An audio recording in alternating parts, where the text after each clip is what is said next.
नमस्कार. आज मी इथे दुधी घेतलेलं आहे. दुधी कापून घेते. अशा प्रकारे 2 तुकडे करून घेतलेले आहेत. त्यातला एक छोटा तुकडा काढून घेते आणि साल काढून टाकते.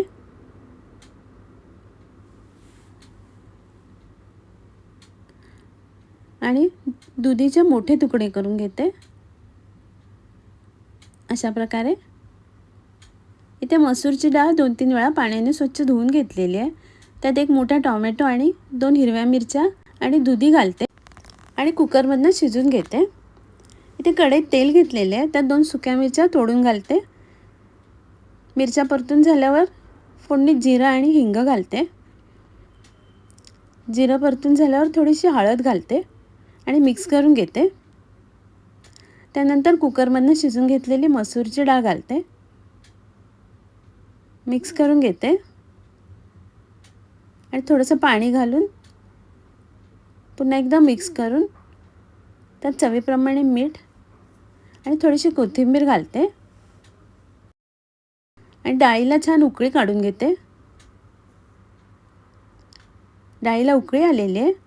दुधी घालून मसूरची डाळ तयार आहे. इथे आलं, लसूण आणि 2 हिरव्या मिरच्या घेतलेल्या आहेत. त्या चेचून घेते.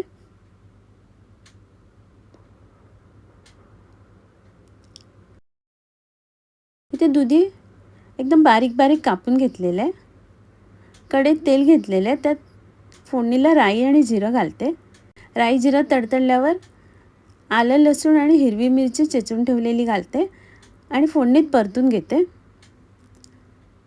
त्यानंतर थोडंसं हिंग घालून मिक्स करून घेते. बारीक चिरलेला कांदा घालून परतून घेते. कांदा नरम झाल्यावर 4-5 तास अगोदर भिजत घातलेली चण्याची डाळ घालते आणि कांद्यावर परतून घेते. थोडंसं पाणी घालून मिक्स करून झाकण लावून डाळ शिजून घेते. 3-4 मिनिटांनी झाकण काढून पुन्हा एकदा मिक्स करून घेते.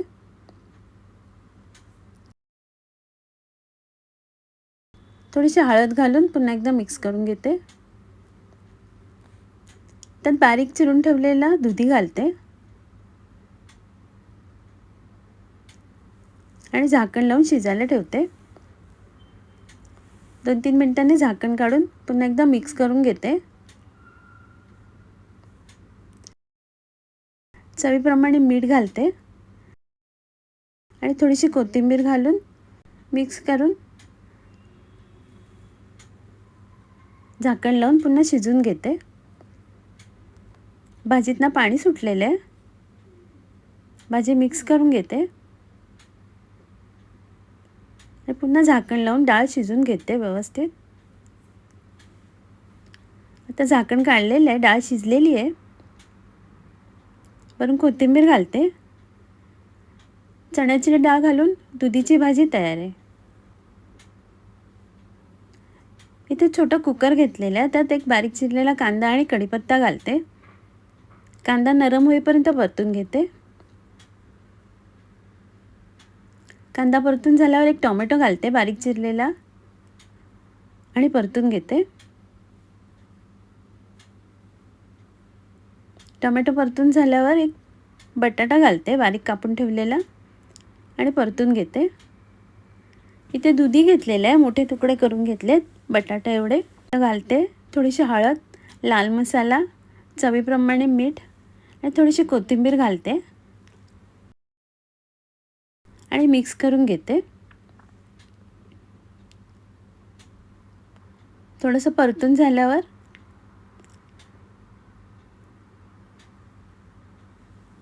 2 चमचे पाणी घालते आणि झाकण लावून कुकरला 2 शिट्या काढून घेते. 2 शिट्या काढून कुकर थंड झालेला आहे. आता झाकण काढून घेते. भाजीतला बटाटा शिजलेला आहे. भाजीत थोडंसं पाणी आहे ते गॅसवर ठेवून आटून घेते. भाजीतलं पाणी आटलेलं आहे. थोडीशी कोथिंबीर घालते. दुधीची बटाटा घालून मसाल्याची भाजी तयार आहे. इथे थोडंसं दुधी किसून घेतलेलं आहे. त्यातला 2-3 चमचे बाजूला काढून घेते आणि उरलेल्या दुधीतलं पाणी काढून टाकते. इथे पॅनमध्ये 2 चमचे साखर घेतलेली आहे. साखर वितळवून कॅरेमलाइज करून घेते.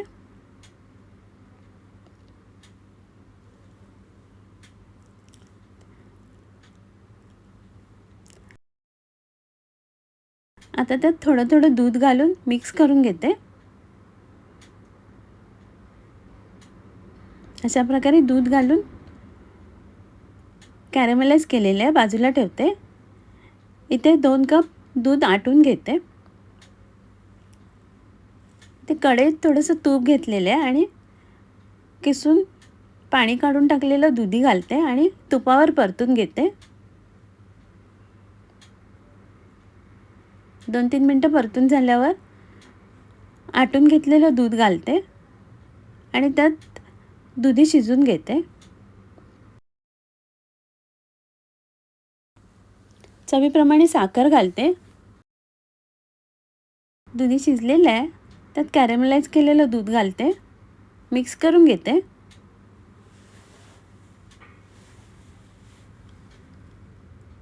ड्रायफ्रूट्स घालते.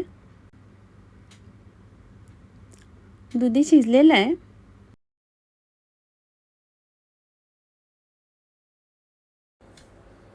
वेलची पावडर घालते. दुधीची खीर तयार आहे. इथे किसून ठेवलेला दुधी घेते. त्यात उभ्या चिरलेला कांदा, बारीक चिरलेली हिरवी मिरची, सफेद तीळ, ओवा, हिंग, लाल मिरची पावडर, हळद, कोथिंबीर आणि थोडंसं तेल घालते आणि चवीप्रमाणे मीठ घालून हाताने मिक्स करून घेते. 4-5 मिनटं बाजूला ठेवल्यावर कांद्यातनं पाणी सुटलेलं आहे.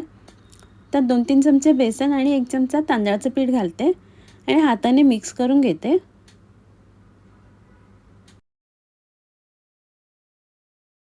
आणि 2 मिनटं बाजूला ठेवलेलं पीठ जरासं ओलसर झालेलं आहे. आता त्याची भजी काढून घेते. अशा प्रकारे हातावर घेऊन गोलाकार भजी काढून घेते आणि पॅनवरती तेल ठेवलेलं आहे. त्यात भजी फ्राय करायला ठेवते. एका बाजूने फ्राय करून झाल्यावर दुसऱ्या बाजूने फ्राय करून घेते. अशा प्रकारे दोन्ही बाजूने कुरकुरीत होईपर्यंत भजी तेलात तळून घेते, काढून घेते आणि आता सर्व करते. आजचा व्हिडिओ पाहिल्याबद्दल खूप खूप धन्यवाद.